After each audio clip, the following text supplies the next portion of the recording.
like I'm floating through the air. The pain I felt is paid for, all is said and done. Oh, I am restricted, fixed upon the web. I need to kick the habit that my mind is breathing in. Break out, I've got to see. Spent all my life holding all of it closely. I played it innocent, a feel of discontent. I'm finally facing it all, fearless. There's no feeling more intense than starting over. You've deleted your homework the day before it was due, or if you left your wallet at home and you have to go back after spending an hour in the casino. If you won some money at the casino and then put all your winnings on red but it came up flat. If you got your best shirt dry cleaned before a wedding and then immediately dropped it down. If you won an argument with a friend and then later discovered that they just returned to their original mood. Starting over is harder than starting up.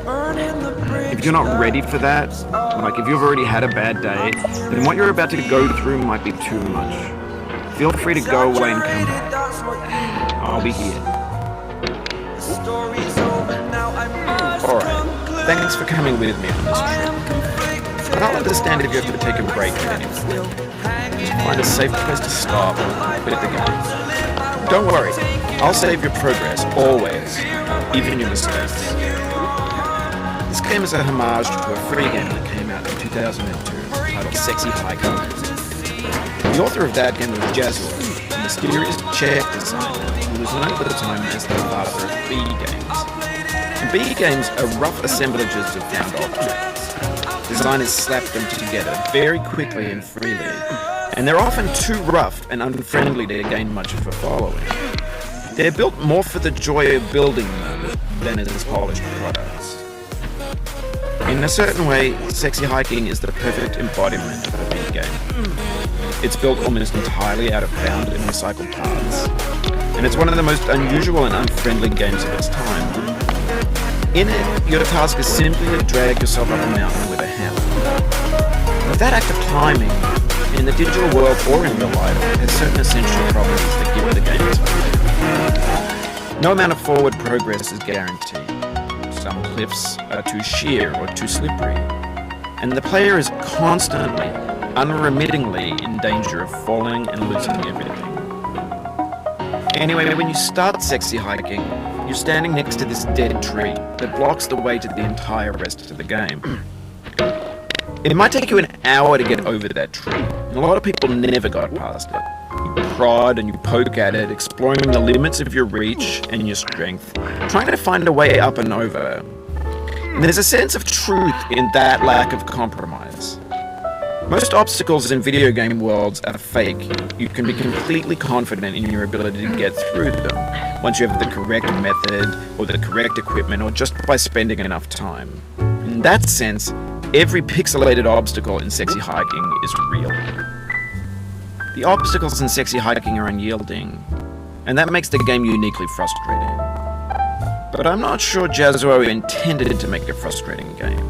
The frustration is just essential to the act of climbing, and it's authentic to the process of building a game about climbing.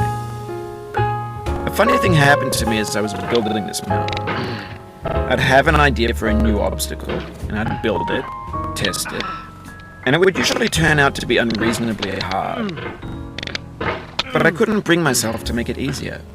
It already felt like my inability to get past the new obstacle was my fault as a player rather than as a builder. Imaginary mountains build themselves from our efforts to climb them, and it's our repeated attempts to reach the summit that turns those mountains into something real. When you're building a video game world, you're building with ideas, and that can be like working with quickset cement. You mold your ideas into a certain shape that can be played with, and in the process of playing with them, they begin to harden and set until they're immutable, like rock. And at that point, you can't change the world, not without breaking it into pieces and starting fresh with new ideas.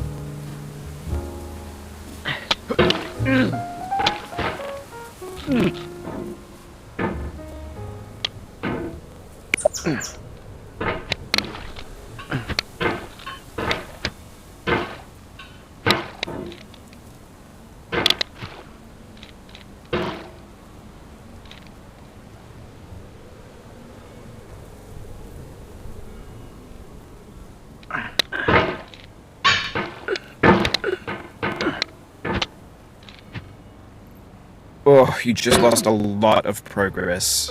That's a deep frustration, a real punch in the gut.